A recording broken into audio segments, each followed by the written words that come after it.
Muy buenos días a todos los oyentes de este su programa. Buenos días, Señor. Damos la bienvenida un día más a este tiempo de meditación en la palabra de Dios, este espacio que apartamos durante el día para, para meditar, para recibir de parte de Dios un mensaje que nos levanta, que nos fortalece y que nos alumbra el camino. Recuerde que el Salmo 119 dice: lámpara es a mis pies tu palabra y lumbrera a mi camino. Damos la bienvenida entonces a todos los que se sintonizan y a todos los que nos escuchan a través de los diferentes canales, a través del canal de YouTube, a través del Facebook. Invitarles a que, como siempre, invitarles a que escuchen este audio hasta el final, a que lo compartan con otras personas, con amigos, con conocidos, con familiares. Invitarles a que le den me gusta a este audio, es importante. Y también invitarles a que se suscriban a nuestro canal. Recuerden que para poder suscribirse, para poder hacer comentarios, deben haber iniciado sesión con su correo electrónico. De lo contrario, pues el YouTube no les va a permitir hacer absolutamente nada.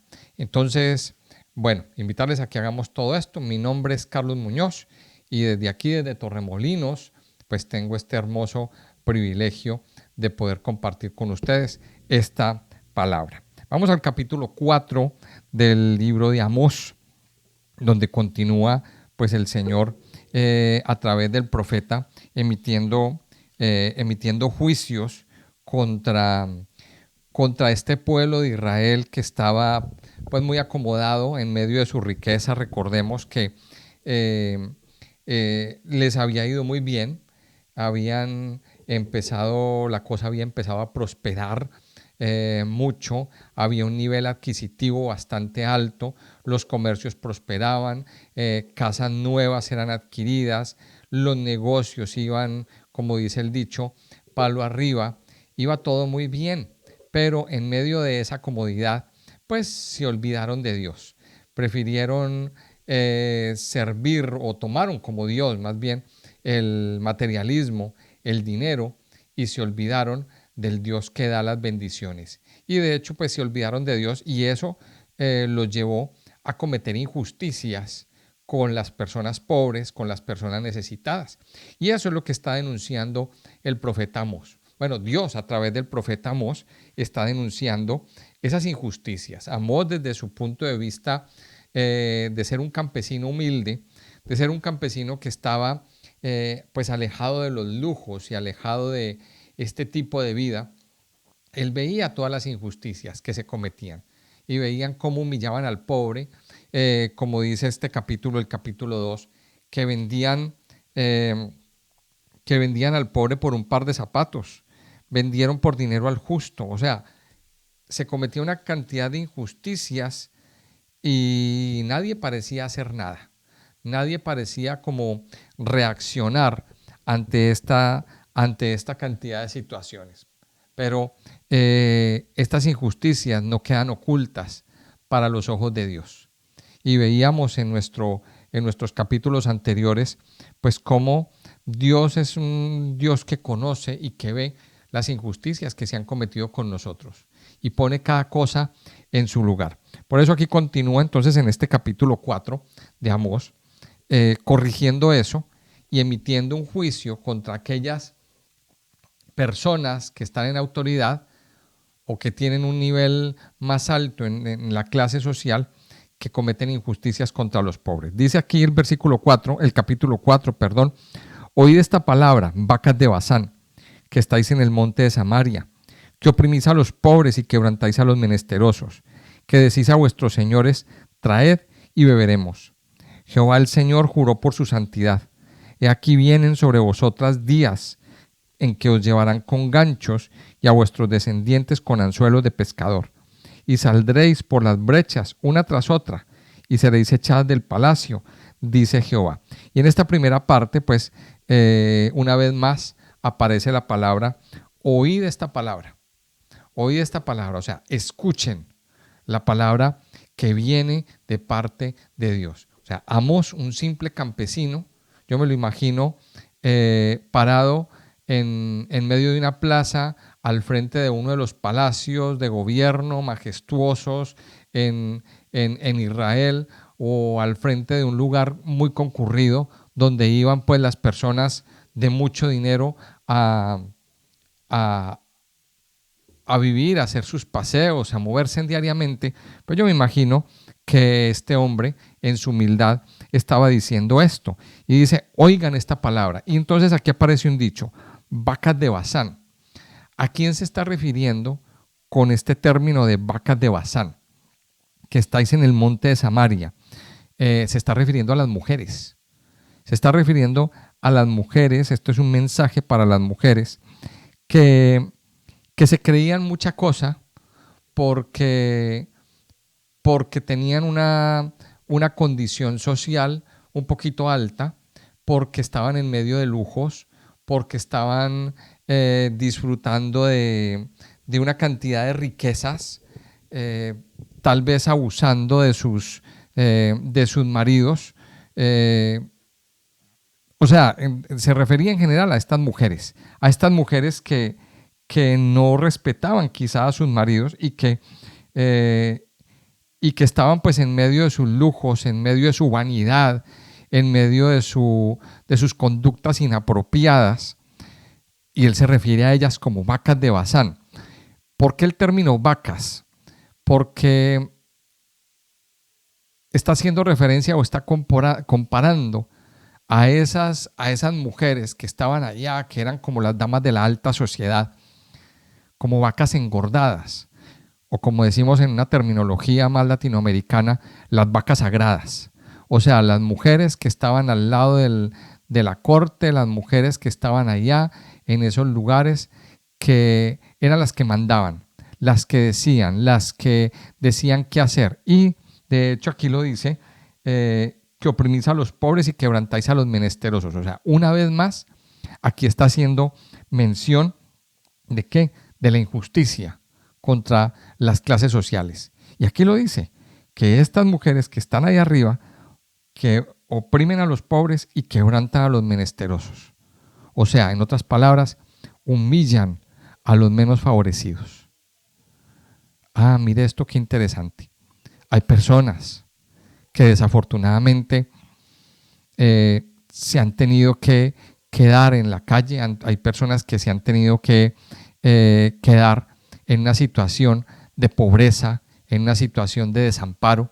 Las encontramos en todas las ciudades. De hecho, en todas las ciudades hay lo que llaman homeless o habitantes de la calle, o en otras palabras los llaman indigentes, personas que no tienen hogar, personas sin hogar, personas que desafortunadamente han tenido que o tienen que vivir en la calle porque no tienen más recursos, porque no tienen quien los reciba, y estas personas pues necesitan también de una ayuda.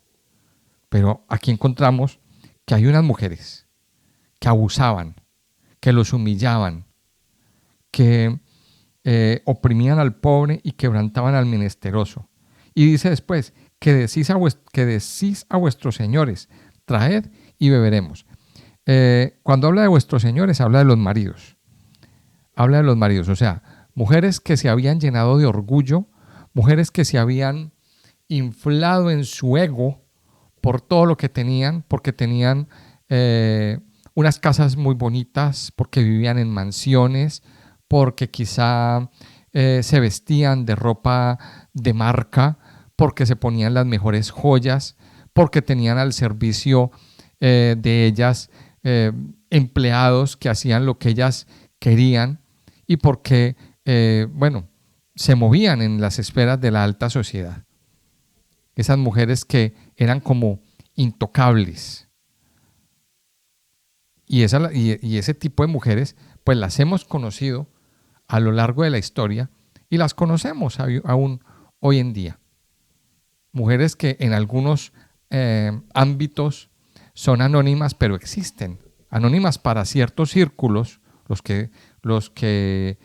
para ciertos círculos de la sociedad, pues sí, son anónimas, se desconocen, pero están ahí. Y son las que quizá mueven los hilos, las que llevan a sus maridos a tomar decisiones y todo eso. ¿Qué les dice entonces a estas mujeres? A estas mujeres llenas de orgullo, a estas mujeres llenas de soberbia y a estas mujeres que oprimían a los pobres y a los menesterosos. Jehová juró por su santidad: he aquí viene sobre vosotras días en que os llevarán con ganchos y a vuestros descendientes con anzuelos de pescador. Y aquí hace referencia, o sea, toma el ejemplo de la pesca. A ustedes les va a ir muy mal. A ustedes les va a pasar como a los peces. Las van a tomar con ganchos y las van a sacar de donde viven. Dice, y saldréis por las brechas una tras otra y seréis echadas del palacio, dice Jehová. De hecho, la capital de Asiria siempre fue Nínive. Y de los únicos restos que quedan de Nínive y que han podido ser rescatados, hay un mural que yo lo vi con mis propios ojos, que está en el museo de Londres, donde han rescatado, está grabado el éxodo de los israelitas a Asiria, y que aparece claramente, eso se los voy a dejar aquí en la imagen, porque hay una imagen registrada de esto, que los asirios llevaban a sus presos cogidos por ganchos en la nariz. Esto es una cosa fuerte. Esto que dice aquí la palabra de Dios fue cumplido, literalmente. Y estas mujeres fueron sacadas, dice ahí en el versículo 3, eso me hace pensar, cuando dice, y saldréis por las brechas, una tras otra, por las brechas. O sea, serán sacadas como ratas. O sea, perderán todo su lujo. Entonces, mire aquí que aquí hay un mensaje a las mujeres. Y aquí hay un mensaje principalmente a todo aquel que se ha vuelto orgulloso, a todo aquel que se ha vuelto en su vida soberbio y que creen que porque tienen un poco más de recursos, un poco más de dinero, pueden humillar a otros. Y eso no está bien delante de Dios. Y esto es un mensaje que nosotros tenemos que aprender. Un mensaje claro, que el dinero no corrompa nuestro corazón. Ahora, entonces aquí se abre una pregunta. ¿Será malo entonces tener un poco más de dinero? No, no es malo. No es malo. Recuerde que la palabra de Dios nos dice en Timoteo, en la carta a Timoteo, que la raíz de todos los males es el amor al dinero. El dinero no es ni bueno ni malo. Lo malo es la actitud que nosotros tenemos cuando el dinero llega a nuestras vidas. Cuando esas bendiciones llegan a nuestros corazones o a nuestros bolsillos, digámoslo así. El dinero no es ni bueno ni malo. Recuérdelo siempre. Ahora, si Dios te ha dado recursos, si Dios te ha dado un buen salario, si Dios te ha dado una bendición de tener un buen ingreso, mire, Dios mismo lo dijo en su palabra. Acuérdense de los pobres, acuérdense de los necesitados. Eso fue una de las cosas que al pueblo de Israel se le olvidó, que está establecido en la Torá. Si Dios te bendice, dale al necesitado. Si Dios te bendice, aporta para la casa de Dios. Pero ¿qué hicieron estos? En lugar de ayudarle a los necesitados, los oprimían, los humillaban y pasaban por encima de ellos. Un punto muy negativo. ¿Y cómo terminan estas mujeres? Van a ser expulsadas y se les va a ir su orgullo muy lejos, muy lejos. Dice el versículo 4, id a Betel. Aquí habla Dios de una manera un poco sarcástica. Id a Betel y prevaricad. Aumentad en Gilgal la rebelión y traed de mañana vuestros sacrificios y vuestros diezmos cada 3 días. Y ofreced sacrificio de alabanza con pan leudado y proclamad, publicad ofrendas voluntarias, pues que así lo queréis, hijos de Israel, dice Jehová el Señor.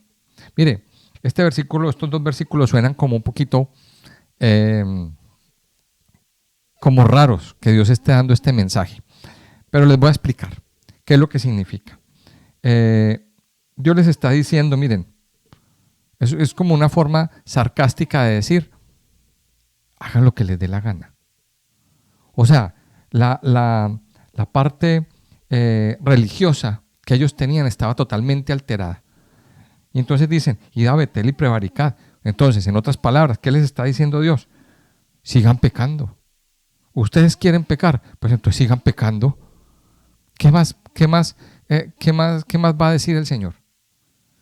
Y esto es muy parecido, esto va de la mano. Una vez más, tenemos que, una vez más esto nos apunta a Romanos capítulo 1, versículo 21. Como no aprobaron tener en cuenta a Dios, Dios los entregó a pasiones vergonzosas, a una mente reprobada. O sea, en otras palabras, ¿qué es lo que nos está diciendo? Como no quieren estar de acuerdo con Dios, como no quieren seguir a Dios, entonces, ¿qué le está diciendo el Señor? Pues pequen. Si usted no quiere seguir en cuenta a Dios, entonces, tener en cuenta a Dios, lo voy a decir de una manera un poquito vulgar, hínchese de pecar, atibórrense de pecado, revuélquese en el lodo. Eso es lo que está diciendo el Señor. Id a Betel y prevaricad, aumentad en Gilgal la rebelión, y traed de mañana vuestros sacrificios y vuestros diezmos cada 3 días. Y ofreced sacrificio de alabanza con pan leudado y proclamad, publicad ofrendas voluntarias, pues que así lo queréis. Mire, aquí viene esa palabra, pues ustedes así lo quieren. Hijos de Israel, dice Jehová el Señor. Y aquí empieza Dios a decirles algo, mire, dice el versículo 6, voy a leer. Os hice estar a diente limpio en todas vuestras ciudades, y hubo falta de pan en todos vuestros pueblos, mas no os volvisteis a mí, dice Jehová. También os detuve la lluvia 3 meses antes de la siega, e hice llover sobre una ciudad, y sobre otra no hice llover. Sobre una parte llovió, y sobre la parte sobre la cual no llovió, se secó. Y venían 2 o 3 ciudades a una ciudad para beber agua, y no se saciaban. Con todo, no os volvisteis a mí, dice Jehová. Os herí con viento solano y con oruga. La langosta devoró vuestros muchos huertos y vuestras viñas, y vuestros higuerales, y vuestros olivares, pero nunca os volvisteis a mí, dice Jehová. Envié contra vosotros mortandad, tal como en Egipto. Maté a espada a vuestros jóvenes, con cautiverio de vuestros caballos, e hice subir el hedor de vuestros campamentos, hasta vuestras narices, mas no os volvisteis a mí. Os trastorné como cuando Dios trastornó a Sodoma y a Gomorra, y fuisteis como tizón escapado del fuego, mas no os volvisteis a mí, dice Jehová. Mire, Dios de alguna manera o de muchas maneras le habla a su pueblo y le trata de dar un mensaje a su pueblo. ¿Y cuál era el mensaje? ¿Cómo le estaba dando el mensaje? Pues a través de distintas calamidades, a través de distintas cosas que le iba llegando al pueblo. Entonces, ¿qué le mandó Dios al pueblo? Le mandó hambre. Cuando dice que os hice estar a diente limpio, está hablando de hambre. Está hablando de hambre. Está hablando de gran necesidad en medio del pueblo. La gente estaba aguantando hambre, pero dice, no os volvisteis a mí. Aún con esa necesidad, aún en esa situación, el pueblo no se volvió a Dios. Pero luego habla en el versículo 7 de la sequía. O sea, los cultivos no daban. Imagínense, detuve la lluvia 3 meses antes de la siega. Detener la lluvia 3 meses antes de la siega, esto es un punto delicado para un cultivo. Porque los cultivos necesitan agua para madurar. Los cultivos, las plantas necesitan agua para poder dar un buen fruto. Pero si no hay agua, la cosecha se echa a perder. Porque el fruto, en lugar de madurar y de estar en su punto, se seca. Así de simple. El fruto, en lugar de madurar, se seca por falta de agua. Entonces, Dios envió sequía. Dios envía la sequía. Y aquí dice, pero no se volvieron a mí. Pero luego dice, vendrán 2 o 3 ciudades. Dice, vendrán 2 o 3 ciudades a una ciudad para beber agua y no se saciaban. ¿Sabe eso cómo se llama? Inconformidad. Un espíritu de inconformidad. El no saciarse. El estar insatisfechos. Todo esto son puntos que tenemos que ir como tomando en cuenta de cosas que Dios manda, mensajes que Dios manda al pueblo para que se arrepientan y para que vuelvan sus ojos. Luego nos habla en el versículo 9 de plagas, de distintas plagas, y nos habla de la oruga, de la langosta, de hongos, de diferentes insectos que azotan los distintos cultivos, los higuerales, los olivares. Plagas que acaban con los pocos cultivos que quedaban. Pero dice, pero nunca os volvisteis a mí. Y luego sigue el versículo 10.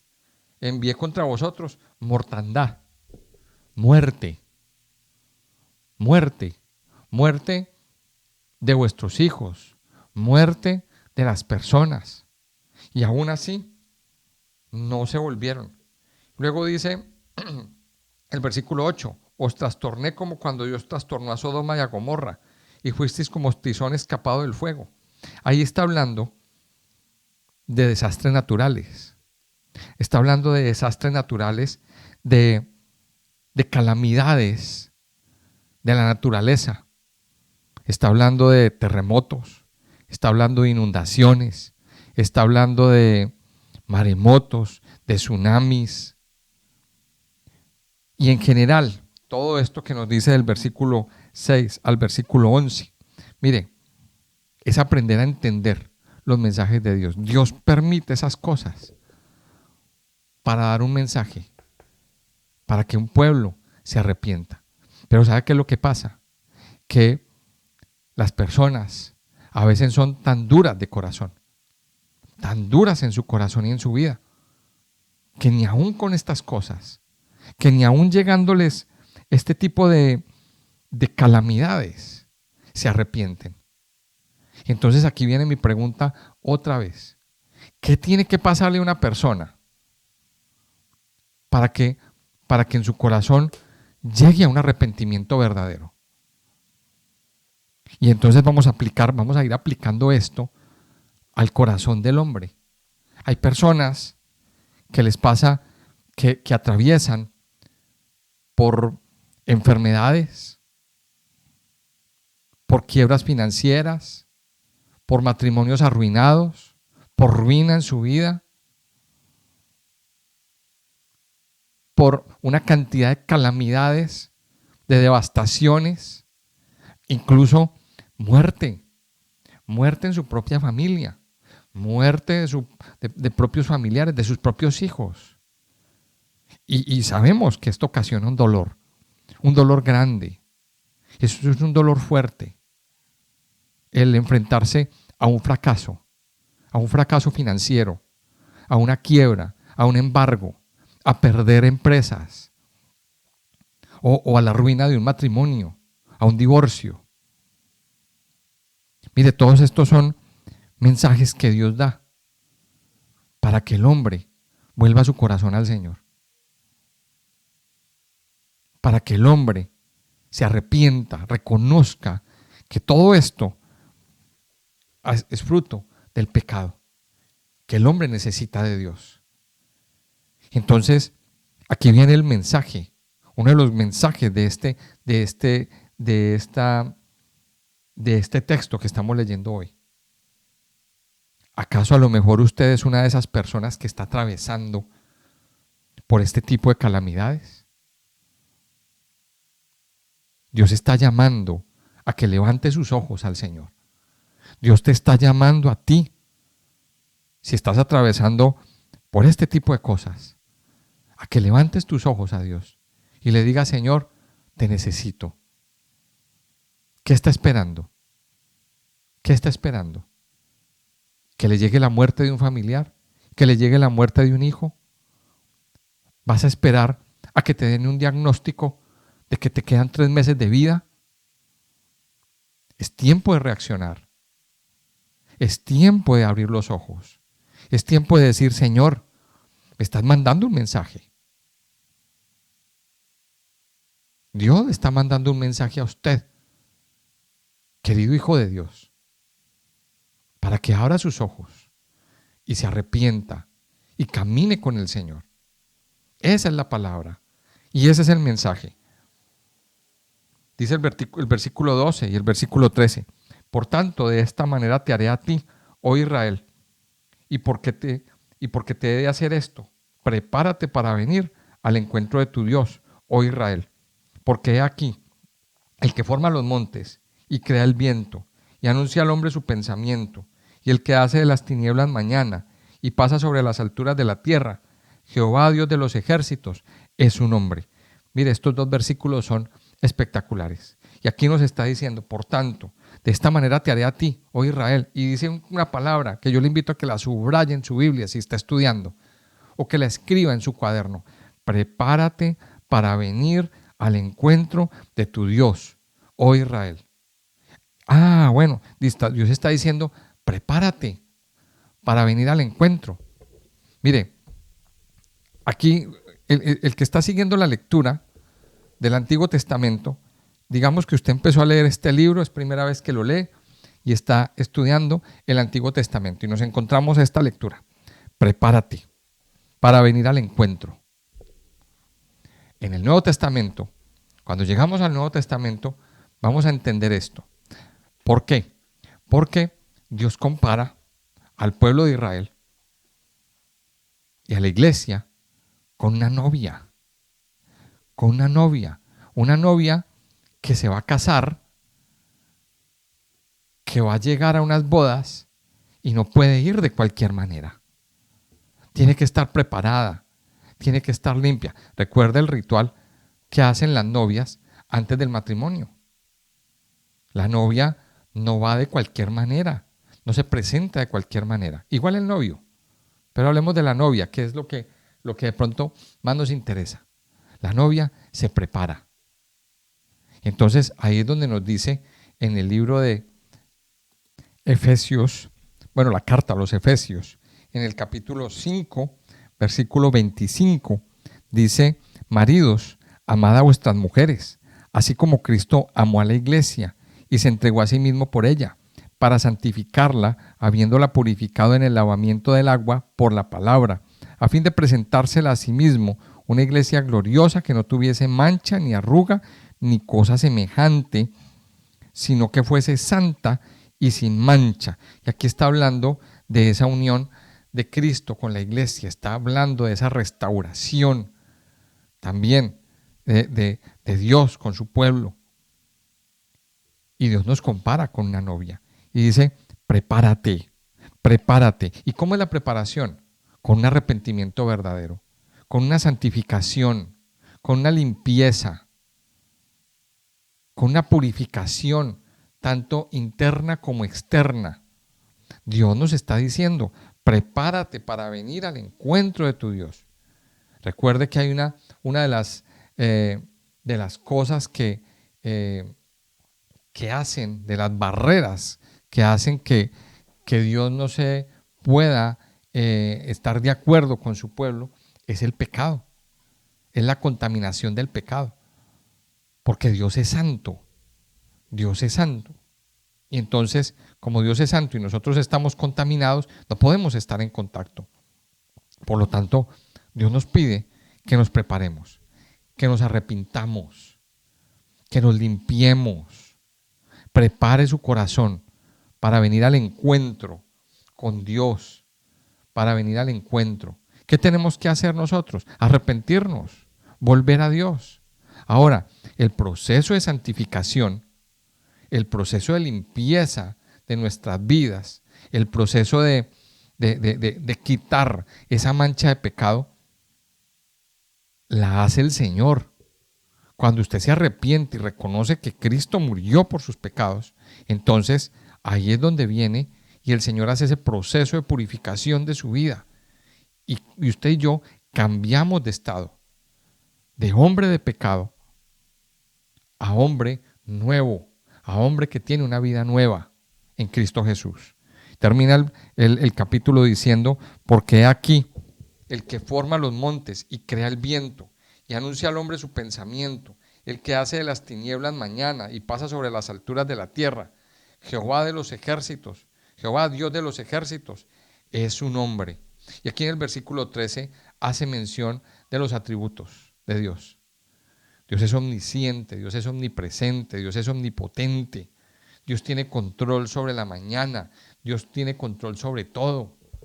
El que tiene control sobre todo, el Dios omnipotente, el Dios omnisciente, Jehová Sebaot, Jehová de los ejércitos, dice, es su nombre. Él es su nombre. Mire que aquí el Señor está dándonos un mensaje. No todo está perdido. No todo está perdido. ¿Qué le está diciendo Dios al pueblo de Israel? Límpiense, arrepiéntanse, arrepiéntanse. Dejen de ser tan tercos, dejen tanta terquedad. Eso es lo que Dios está diciendo. Dejen la terquedad y entiendan el mensaje. Es un llamado al arrepentimiento, es un llamado a cambiar sus caminos. Es un llamado a entender los caminos de Dios. Padre Santo, te damos muchas gracias en este día, Señor. Gracias por darnos esta preciosa oportunidad de meditar en tu palabra. Gracias por permitirnos una vez más escuchar lo que tú tienes para cada uno de nosotros. Ayúdanos cada día, Señor, a dejar atrás todo orgullo, toda jactancia, toda soberbia, todo amor al dinero, Señor. Ayúdanos a entender que en tu palabra, Señor, hay un mandamiento de cuidar de las personas necesitadas, de ayudar, Señor, a estas personas que no tienen un hogar, Señor, que por muchas razones han caído en esta situación de no tener una casa, de no tener un hogar, Señor. Padre Santo, pero sobre todo ayúdanos a no tener, Señor, en nuestra vida esas actitudes que tenían las mujeres de Israel. Si usted es mujer y me está escuchando, la palabra de Dios dice que la mujer debe ser sabia. Ayuda, Señor, a las mujeres a ser mujeres sabias, a ser mujeres que amen y respeten a sus maridos. A los maridos, Señor, ayúdales a ser cabeza. Ayúdales, Señor, ayúdanos a todos a vivir conforme a tu palabra, Señor. Ayúdanos a entender que de muchas maneras Dios habla, que a veces estas situaciones, estos desastres, estas cosas que ocurren, son mensajes que Dios manda, que Dios permite, que tú permites, Señor, que lleguen a nuestras vidas para que nuestros ojos se abran. Padre, sabemos que todo esto tú lo has permitido, Señor. El hambre, la sequía, la falta de trabajo, la falta de oportunidades, la enfermedad, la mortandad, la situación financiera crítica en nuestras vidas. Padre, ayúdanos a mirarte a ti, Señor. Amado Hijo de Dios, si usted está atravesando por una situación de estas, si usted está atravesando por un tiempo de escasez, si usted está atravesando por un tiempo de crisis financiera, si usted está atravesando por un tiempo de confusión, si usted está atravesando por un tiempo donde le ha llegado una y otra plaga a su vida, a sus finanzas, a su casa, levante sus ojos al cielo y dígale: Señor, perdóname. Hoy, Señor, yo levanto mis ojos a ti. Y esto me ha llegado, Señor, porque me olvidé de ti, porque mi casa se olvidó de ti, Señor, porque mi familia se olvidó de ti, porque dejé de buscarte, porque habiéndote conocido, Señor, yo no busqué tu rostro. Hoy, Señor, yo levanto mis ojos a ti y te pido perdón. Te pido perdón, Padre. Y te pido que tu presencia y tu misericordia sean derramadas sobre mi vida. Padre Santo y poderoso, muchas gracias te doy. Gracias, Padre Santo, por tanta misericordia. Ayúdame, Señor, hoy a estar preparado para venir a tu encuentro. Porque tú eres el Rey, Jehová de los ejércitos, el que hizo la tierra, el que hizo los cielos, el que conoce el pensamiento del hombre, el Dios omnipotente, el Dios omnisciente, el Dios omnipresente, el Dios 3 veces santo. Eres tú, Señor. Tú eres Jehová de los ejércitos. Ayúdanos, Señor. Ayúdame hoy a preparar mi corazón para venir a tu encuentro, Señor. Hoy, Padre Santo, me despojo del orgullo. Hoy, Padre Santo, me despojo de la altivez. Me despojo hoy de todo pecado en mi vida, Señor. Y te pido, Señor, que me limpies, que me renueves y me restaures, que restaures mi casa y mi vida, Señor. Yo te alabo, Padre, y te bendigo en este día, Señor, en el nombre precioso de Jesús. Gracias por regalarme este día, Señor. Permíteme hoy glorificarte, mirarte a ti, Señor, y reconocerte a ti como Jehová Sebaot, Jehová, Dios de los ejércitos. Ese es tu nombre. Gracias, precioso Rey, por habitar en medio de nosotros, por estar delante de nosotros, mi Señor. Yo te alabo, Padre, y te bendigo en el nombre precioso de Jesús. Amén y amén.